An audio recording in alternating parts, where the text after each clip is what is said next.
Hi friends, how are you. आज का जो हमारा टॉपिक है वो सॉलिड स्टेट सिंथेसिस है कि हमारे पास जो सॉलिड स्टेट कंपाउंड्स हैं उन्हें हम कैसे सिंथेसिस करेंगे, उनके डिफरेंट मेथड देखेंगे। हमारे पास ये जो टॉपिक है वो सॉलिड स्टेट केमिस्ट्री का है और वीडियो है ये chemistry learn by heart channel की तरफ से है।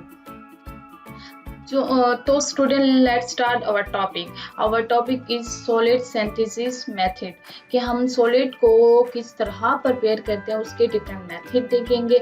सबसे पहले तो हमें पता होना चाहिए कि हमारे पास जो रिएक्टेंट्स होते हैं वो मिलकर एक न्यू सॉलिड बनाते हैं। जो न्यू सॉलिड होगा उसकी जो प्रॉपर्टीज हैं वो रिएक्टेंट से मिलती जुलती होंगी, लेकिन एग्जैक्ट रिएक्टेंट जैसे नहीं होगी। अब रिएक्टेंट हमारे पास दो होंगे, एक ए और एक बी, और जो प्रोडक्ट बनेगा वो उनकी जो प्रॉपर्टीज होंगी वो दोनों ए और बी दोनों से मिलेंगी। और लेकिन सिंथेसिस से पहले हमने इनकी ना कैरेक्टराइजेशन भी देखनी होती है और प्रॉपर्टी भी देखनी होती है कि आया जो हमारे पास सॉलिड जो हम रिएक्शन के लिए प्रिपेयर कर रहे हैं उसकी क्या प्रॉपर्टीज हैं, और जो हम रिएक्टेंट्स रिएक्ट करवा रहे हैं उनकी क्या प्रॉपर्टीज हैं, और जो हम प्रोडक्ट लेना चाह रहे हैं वो कैसा बनेगा। हम चाहते हैं कि हमारी पसंद का कोई प्रोडक्ट सी बने। उसके लिए हम ऐसे रिएक्टेंट यूज करेंगे जिसमें ना प्रॉपर्टीज हमारी प्रोडक्ट वाली मिलती जुलती होंगी। तो उसके लिए पहले हमें रिएक्टेंट की प्रॉपर्टीज और कैरेक्टराइजेशन देखना लाजमी है। जो हमारे पास सॉलिड स्टेट सिंथेसिस है वो मोस्टली वो है दो टाइप्स की, एक है सॉलिड स्टेट रिएक्शन, एक है वेट केमिकल के। जो सॉलिड सिंथेसिस होगा ना उसमें जो सॉलिड स्टेट अपने ही फॉर्म में जो होंगे ना, जैसे कि सॉलिड हम बना रहे हैं तो उनके रिएक्टेंट भी सॉलिड है, तो वो उसकी अपनी सॉलिड स्टेट में यानी ए भी सॉलिड होगा और बी भी सॉलिड होगा। अब ना आपने यहाँ पर देखेंगे दो सॉलिड के दरमियान रिएक्शन। अब अगर सोल्यूशन होता तो उसमें तो रिएक्शन आसान हो जाता है, उन दोनों का आपस में एक साथ हो जाए, लेकिन सॉलिड के दरमियान रिएक्शन थोड़ा डिफिकल्ट होता है। वेट में क्या होगा, यहाँ पर हम सोल्यूशन फॉर्म बना के, वेटी मतलब ही वाटर का है कि यहाँ पर कोई लिक्विड फॉर्म यूज होगी जिसमें वेट मतलब गीला कोई, तो उसमें पेस्ट बनेगा तो उसे वेट केमिकल रिएक्शन कहेंगे। ये हमारे पास सॉलिड स्टेट रिएक्शन है। मैं आपको डिटेल में सबसे पहले बताऊं कि हमारे पास एक प्रोडक्ट है जो कि सॉलिड स्टेट में है, जो उसका रिएक्टेंट बनेगा वो भी सॉलिड स्टेट में है, लेकिन जो रिएक्टेंट्स हैं उसकी प्रॉपर्टीज वही होनी चाहिए जो हम प्रोडक्ट में चाह रहे हैं। देखिए हमारे पास एक है रिएक्टेंट, कोई ए समझ लें स्मॉल ए, और दूसरा हमारे पास बी है। अब इन दोनों को हमने रिएक्ट करवा, पहले ग्राइंडिंग करेंगे इन दोनों के ना, पीसेंगे जैसे हम सिंपल मेथड से घर में कुछ वगैरह पीसते हैं ना, वैसे उनके पाउडर फॉर्म बनाएंगे। पाउडर फॉर्म से बनाने से ना वो उनके दरमियान जो रिएक्शन होगा वो इजी होगा। अब ऐसे उठा के आप पत्थर को अटैच करें, क्या रिएक्शन हो रहा है कोई पत्थर के दरमियान, कोई प्लास्टिक आपस में मैच करे कोई रिएक्शन होगा नहीं, जब तक हम उसको ग्राइंड नहीं करेंगे। जब ग्राइंड करेंगे उनके छोटे छोटे पार्टिकल बन जाएंगे। ये जो पार्टिकल हैं इनके दरमियान आराम से रिएक्शन होगा। अब ये दो रिएक्टेंट्स हैं, इनका रिएक्शन देखें पार्टिकल लेवल पे हो रहा है, एटॉमिक लेवल पे नहीं हो रहा, लेकिन ये पार्टिकल लेवल पे हो रहा है। फिर अगर हम इसको हीट देते हैं तभी इनके दरमियान जो बॉन्ड, यहाँ पर क्या हुआ, बॉन्ड ब्रेकिंग है, मतलब बड़ा एक मॉलिक्यूल था उसके छोटे छोटे पार्टिकल, यहाँ पर बॉन्ड फॉर्मेशन होगी। इन दोनों के दरमियान जो रिएक्टेंट्स हैं इनके दरमियान बॉन्ड फॉर्मेशन होगी। ये जो बॉन्ड फॉर्म बन रही है इसमें हीट की बहुत ज्यादा जरूरत होती है कि यहाँ पर हाई टेम्परेचर देना पड़ता है, तभी जाकर कुछ हमारे पास प्रोडक्ट बनते हैं। और जो प्रोडक्ट होगा वो दोनों से डिफरेंट होगा। जो हमारे पास रिएक्टेंट ए बी यूज किया वो ऐसे समझे सी होगा, लेकिन उनकी इसकी जो प्रॉपर्टीज हैं सी की वो ए से भी मिलेंगी और ये बी से भी मिलेंगी और ए से भी मिलेंगी। अगर हम देखते हैं कि सॉलिड स्टेट रिएक्शन करवाना चाह रहे हैं तो उसके लिए हमें दो पॉसिबिलिटी देखनी पड़ती हैं कि आया ये रिएक्शन हमारे पास पॉसिबल है कि नहीं है। सबसे पहले हम जो देखेंगे वो किनेटिक कॉन्फ़िगरेशन है। किनेटिक कॉन्फ़िगरेशन में हम ये देखेंगे कि हमारे पास जो रिएक्शन है उसके कितना टाइम रिक्वायर हो रहा है कि इतने टाइम में ये रिएक्शन हो जाएगा। अब कुछ रिएक्शन होते हैं जिनको एक एक साल रख सकते हैं, क्या वो हम रिएक्शन करवाते करवाते हमारा टाइम वेस्ट नहीं होगा। तो उसके लिए हम कोई कैटालिस्ट यूज करें ताकि हमें पहले से पता हो कि हम इसमें बहुत ज्यादा टाइम रखने वाला ये या रिएक्शन ये प्रोडक्ट यूज ही रिएक्टेंट यूज ही ना करें जिसमें टाइम ज्यादा हो रहा है, या तो कोई कैटालिस्ट यूज करें। दूसरा ये होगा कि थर्मोडायनेमिक कॉन्फ़िगरेशन देखेंगे। ये ही जो बेसिक है, बेसिक यही है कि थर्मोडायनेमिक जो रिएक्शन या फिजिबिलिटी है वो हमें बताएगी कि रिएक्शन पॉसिबल है कि नहीं है। मेन जो मकसद होगा थर्मोडायनेमिक ही रोल प्ले करेगा इस रिएक्शन में कि देखिए हमारे पास किसी भी रिएक्शन की अगर डेल जी हमारे पास 0 आ रही है तो वो क्या कहेंगे कि वो रिएक्शन नॉट पॉसिबल, वो रिएक्शन नहीं होगा, वो इक्विलिब्रियम में होगा, ठीक है। लेकिन अगर उसके थर्मोडायनेमिक की वैल्यू को कुछ आ जाती है जैसे कि नेगेटिव, मोस्टली जो डेल जी की अगर वैल्यू नेगेटिव है तो हमारे पास जो रिएक्शन होता है वो पॉसिबल होता है। तो अगर हमारे पास ये थर्मोडायनेमिक कह दे कि हमारे पास ये पॉसिबल है, ये रिएक्शन हो सकता है, तो हम कहते हैं हाँ ये हो सकता है, बिल्कुल हम करेंगे, ये रिएक्शन होगा। लेकिन जो हमारे पास डेल जी की कुछ ना कुछ वैल्यू होनी चाहिए इसके लिए। हम देखते हैं सॉलिड स्टेट रिएक्शन के ना फेसेस भी हैं कि एक फेज से गुजर कर ही वो दूसरे फेज में जाएगा वरना नहीं इंटर होगा। सबसे पहले जो फेज होगा वो हमारे पास न्यूक्लिएशन है, ये कंप्लीट होगा तभी हमारे पास कौन सा रिएक्शन होगा, ये ग्रोथ वाला होगा। ये सेकंड स्टेप है हमारे पास सॉलिड स्टेट रिएक्शन में। अब हमारे पास जो न्यूक्लिएशन है, न्यूक्लिएशन में क्या होगा कि हमारे पास जो सॉलिड हैं, ए हमारे पास रिएक्टेंट्स हैं वो ए या बी, उन दोनों को हमने ग्राइंड भी करना है, मिक्स भी करना है। उनके दरमियान जो ये बॉन्ड है वो ब्रेक भी होगा, फॉर्म नहीं होगा। तो सॉलिड स्टेट रिएक्शन जो न्यूक्लियर रिएक्शन है वो मोस्टली क्या होते हैं, डिफिकल्ट होते हैं क्योंकि यहाँ पर जो बॉन्ड फर्स्ट बॉन्ड ब्रेक होते हैं। अब एक बहुत बड़ा सॉलिड है उसको हमने पाउडर फॉर्म में छोटे छोटे फॉर्म में कन्वर्ट करता है ताकि वो आराम से रिएक्शन शो करे। इसके लिए हम पार्टिकल छोटे छोटे होना जरूरी है।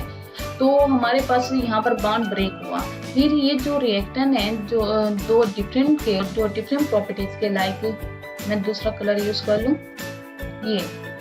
ये दो पार्टिकल आपस में क्या करेंगे, रिएक्शन शो करेंगे। इनके दरमियान जो मॉलिक्यूल के दरमियान सरफेस एरिया बड़ी है कि इनके दरमियान जो कांटेक्ट है वो कांटेक्ट एरिया ज्यादा होगा। अब इनके दरमियान जो रिएक्शन होगा वो इजीली हो सकेगा। फिर हमारे पास इसलिए न्यूक्लिएशन रिएक्शन जो है वो थोड़ा सा टाइम टेकिंग होता है, बॉन्ड ब्रेक भी हो रहा है, फॉर्म भी हो रहा है। अगर हम मिसाल लें, यहाँ पर कोई एग्जांपल लें आपको समझाने के लिए, जैसे कि MgO है, Al2O3 है, ये दोनों अपना मैग्नीशियम ऑक्साइड और अल्मोनियम ऑक्साइड। ये मैग्नीशियम ऑक्साइड का जो शेप होती है वो ऑक्टाहेड्रल होती है और जो अल्मोनियम ऑक्साइड है इसके हेक्सागोनल होती है। ये देखिए हमारे पास ये मैग्नीशियम है, ये मैग्नीशियम का क्यूब है। अब ये जो क्यूब है इसमें ना कॉर्नर पे जो हमारे पास लगे हुए हैं मैग्नीशियम एटम लगे हुए हैं और जो ये सेंटर पे लगे हुए हैं ये हमारे पास ये जो कॉर्नर पे लगे हुए हैं ऑक्सीजन एटम है और ये जो कॉर्नर पे लगे हुए हैं ये कौन से हैं, मैग्नीशियम है हमारे पास, छोटे साइज के ब्लैक कलर के आयंस है। और अगर हम देखें अल्मोनियम का ये है हेक्सागोनल। हेक्सागोनल पे क्या होगा, ये हमारे पास हेक्सागोनल का स्ट्रक्चर है। इसमें जो हमारे पास ये ब्लू कलर है ये ऑक्सीजन को शो करे और ये जो ग्रे कलर है ये किसको शो करे, अल्मोनियम को शो करे। ये हमारे पास जो हमारे पास रिएक्टेंट है उसके ना दोनों प्रॉपर्टीज हमने देख ले के करेक्टर, हमने कहा ना कि प्रॉपर्टीज हमें पता होनी चाहिए कि वो किस तरह है, जो हमारे पास प्रोडक्ट होगा वो कैसा बनेगा। अब ये जो प्रोडक्ट बना है वो ऑक्टाहेड्रल बना है, MgAlK2O4। अब जो इसकी प्रॉपर्टी है देखिए ना, Mg वाली भी होंगी और ये अल्मोनियम वाली भी होंगी, दो प्रॉपर्टीज इसके अंदर कंबाइन हो गई है। अब यहाँ पर एक और एग्जांपल लेते हैं किसी और सॉलिड की। ये जो हमारे पास दो सॉलिड हैं, इन सॉलिड को हमने क्या किया, मिक्स, पहले इनको ये बड़े बड़े फॉर्म में थे, ऐसे सॉलिड फॉर्म में, इनको हमने क्या किया, उठा के किसी ग्राइंडर में डाल दिया, इन दोनों को ग्राइंड किया, इनके हो गए छोटे छोटे मिक्स भी हो गए और पार्टिकल भी हो गए, पाउडर फॉर्म बन गई दोनों की। जब ये मिक्स हो गए तो इनके दरमियान क्या हुआ, रिएक्शन हुआ और रिएक्शन के लिए हमें कुछ हीट की जरूरत थी, हमने यहाँ हीट भी प्रोवाइड की ताकि इनके दरमियान क्या हो, रिएक्शन शो। यहाँ पर रिएक्शन भी यहाँ रिएक्शन हुआ। देखिए ये हमारे पास एक रिएक्टेंट है, ये दूसरा रिएक्टेंट है और इनके दरमियान जो प्रोडक्ट बन रहे हैं ये हैं। अब ये जो प्रोडक्ट बनना है वो न्यू प्रॉपर्टीज के साथ और उनकी प्रॉपर्टीज स्ट्रक्चर भी थोड़ा सा सिमिलर, इसका स्ट्रक्चर सिमिलर होगा, प्रॉपर्टीज भी। ये हमारे पास जो रिएक्टेंट्स हैं उनकी इंटरमीडिएट हम कह रहे हैं प्रॉपर्टीज होंगे इसके अंदर। जैसे कि हमारे पास कह रहे हैं, इसे हम इसका सोलर स्टेट का फ्लो डायग्राम, इसमें क्या होगा, हमारे पास दो मटेरियल पहले हम लेंगे। अब ये हमारे पास सोलर स्टेट को दी हुई एग्जांपल्स, लेकिन हमने जो यूज किए हैं यहाँ पर एक तो थी एक MgO। ये जो ऑक्साइड है इनको हम आपस में मिक्स करेंगे ये सॉलिड फॉर्म में। इनको पहले क्या करते हैं, ग्राइंडिंग और मिक्सिंग करते हैं। जैसे कि यहाँ पर आपको ये ग्राइंडिंग और क्या हो रही है, मिक्सिंग हो रही है। फिर इनको हम ना कैल्सिनेशन, मतलब इनका आपस में एक मिक्सअप करके फिर उसको थोड़ी सी हीट देते हैं। तो होर्स के लिए ये देखिए ये हीट दी जा रही है, कैल्सिनेशन हो रही है। फिर इसको बाइंडर देते हैं, करते हैं। फिर उसके बाद पिलेट फॉर्म में एक स्ट्रक्चर बनाते हैं कि इनके दरमियान ना थोड़ा सा प्रेशर बनाते हैं ताकि इनके दरमियान जो पहले तो ये जो रिएक्शन हुआ है, ये जो मिक्सिंग हुई है, ये कौन से लेवल पर हुई है, मॉलिक्यूलर लेवल पे। एटॉमिक लेवल पर तो अभी कोई नहीं हुआ, मतलब अभी ना छोटे छोटे पार्टिकल लेवल पर तो हुई है हमारे पास कोई रिएक्शन, लेकिन एटॉमिक लेवल पर होने के लिए ना दोनों के दरमियान बॉन्ड, जैसे कि हमने कहा था कोवलेंट बॉन्ड, एमिंग बॉन्ड, जो वैलेंस शेल में इलेक्ट्रॉन होंगे उनके जो ना आयन बनेंगे। आयन से फिर वो क्या करेंगे, अपने आप को स्टेबल करने के लिए एक दूसरे से क्या करेंगे, रिएक्ट करेंगे। ये एल्युमिनियम का आयन है। तो फिर यहाँ पर उसके बाद हम फिर स्टेरिंग देंगे। स्टेरिंग में भी बहुत ज्यादा टेम्परेचर की जरूरत होती है। टेम्परेचर सोलर स्टेट जो रिएक्शन होता है वो होता भी हाई टेम्परेचर पे, इसमें हाई टेम्परेचर हमारे पास टेम्परेचर जरूरत होता है, तभी जाके हमारे पास सोलर स्टेट रिएक्शन शुरू होता है। फिर हमारे पास एक जो रिएक्टेंट्स है वो बनता है C, जिसके प्रॉपर्टीज A और B दोनों से मिलते हैं। जैसे कि यहाँ पर हमने बनाया था FeTiO5। हमने न्यूक्लिएशन तो देख लिया, अब हम देखते हैं ग्रोथ प्रोसेस, क्योंकि हमारे पास ग्रोथ प्रोसेस क्या होता है। मैं आपको एक छोटे सा डायग्राम दिखाती हूँ जिसमें आपको क्लियर हो जाएगा ग्रोथ भी और न्यूक्लिएशन भी। ये कोई हमारे पास डायग्राम है जिसमें हमारे पास जो रिएक्टेंट बने हैं उनके जो मॉलिक्यूल जब सेटल डाउन हो रहे थे, मतलब छोटे छोटे मॉलिक्यूल एटम्स आपस में रिएक्शन करने के दौरान, तो उनके दरमियान ना एक छोटा मॉलिक्यूल बना। ये हमारे पास एटॉमिक लेवल पर भी ये मॉलिक्यूल बना ले कि इनके जब दोनों आयंस एटम के दरमियान कोई रिएक्शन होकर एक मॉलिक्यूल बना है, उसे हम कहते हैं न्यूक्लिएशन। ये न्यूक्लिएशन के पहले स्टेप है। फिर उसके बाद न्यूक्लिएशन का जो एक मॉलिक्यूल है, फिर वो आपस में ये न्यूक्लिएशन के मॉलिक्यूल बड़े बड़े कंबाइन होकर क्या बना रहे हैं, ग्रोथ प्रोसेस शुरू कर रहे हैं कि हमारे पास ग्रोथ हो रही है। मतलब हमने कहा कि सबसे पहले न्यूक्लिएशन होगी तब भी जाकर हमारे पास ग्रोथ होगी।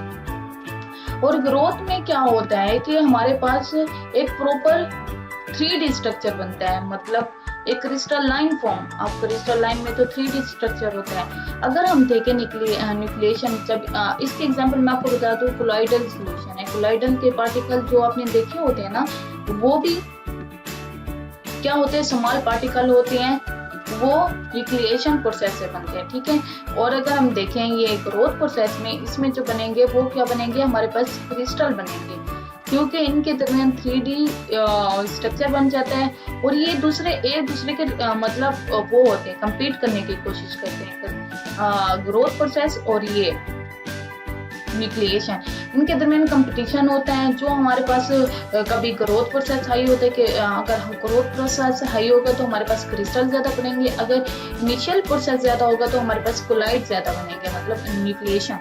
जो हमारे पास नैनो मटेरियल होते हैं उसके लिए हमें क्या बनाना पड़ता है, न्यूक्लिएशन प्रोसेस को ज्यादा करवाना पड़ता है, ताकि हमारे पास जो पार्टिकल्स हैं वो क्या बने,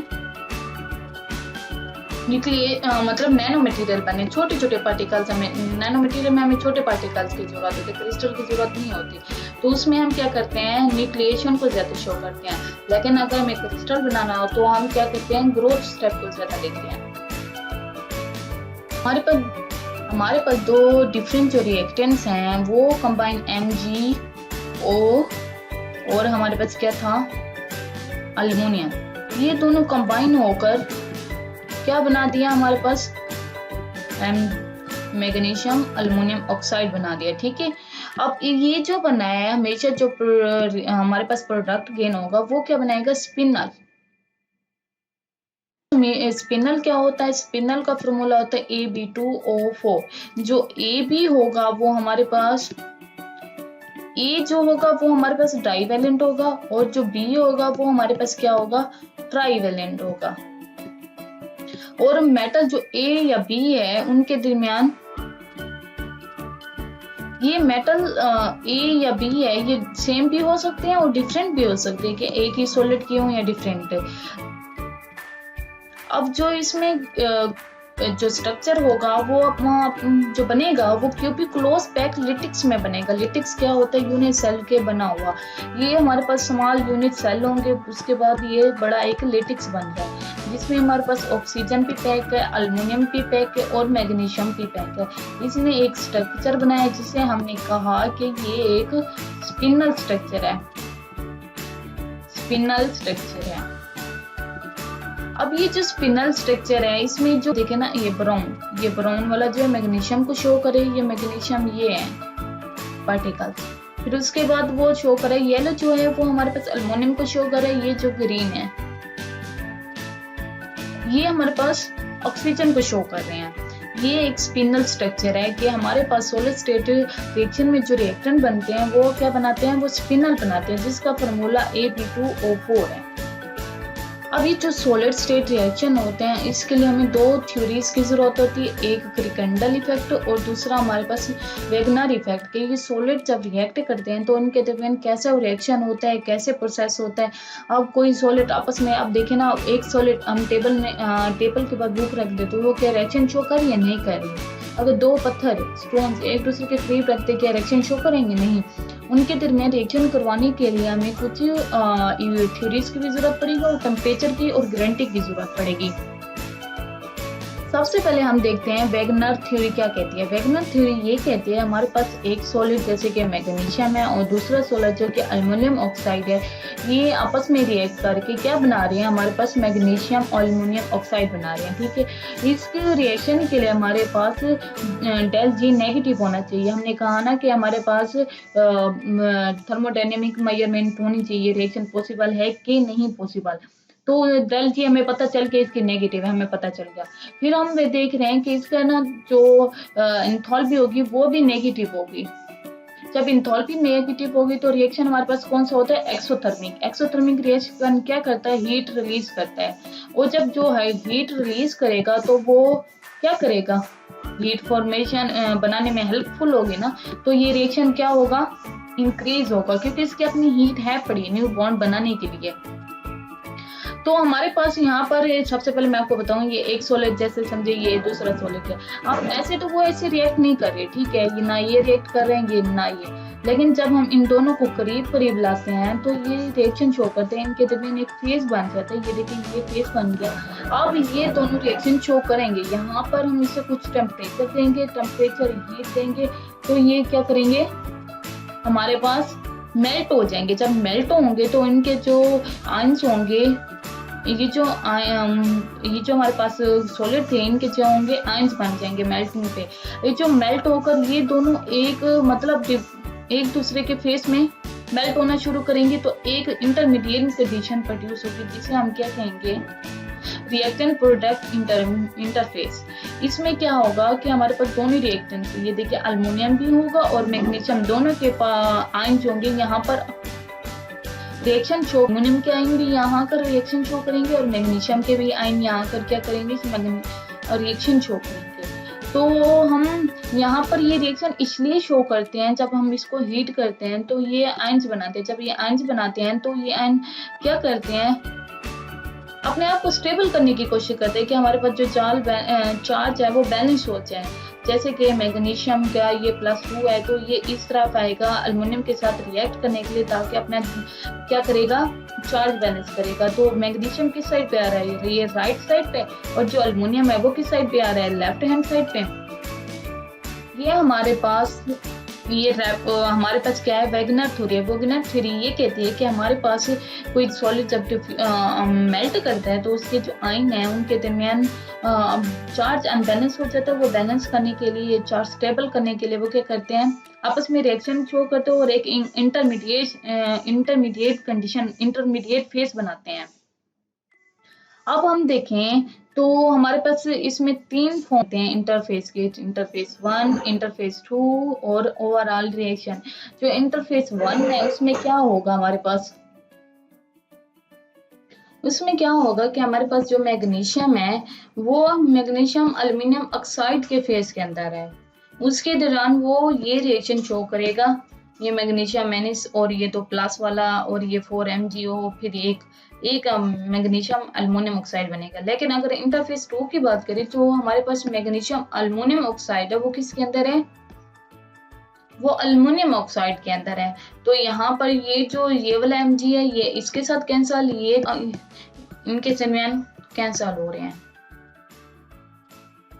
अच्छा, ये जो फेस है इनके दरमियान क्या हुआ, ये इसके साथ कैंसल हो गया, ये इसके साथ कैंसल हुआ। फिर हमारे पास यहाँ पर ना ये जो होगा ना, ये थोड़ा सा रॉन्ग है, इसे करेक्ट कर लीजिएगा। ये यहाँ पर 4Al2O3 आएगा, ठीक है।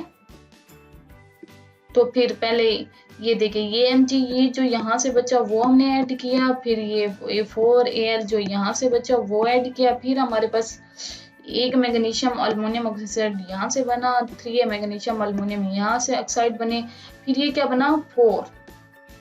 लेकिन देखा जाए तो ये जो 3 टाइम्स रिएक्शन है ये फास्टर है किसके, ये 1 से, क्योंकि 3 टाइम्स ये रिएक्शन ज्यादा है। ये हमारे पास वैगनर थ्योरी थी, सॉलिड स्टेट कैसे रिएक्ट करते हैं, उनके दरमियान इंटरफेस कैसे बनते हैं। ये हमने मैग्नीशियम अल्मोनियम ऑक्साइड की एक एग्जांपल थी कि वो किस तरह हमारे पास रिएक्शन शो करते हैं।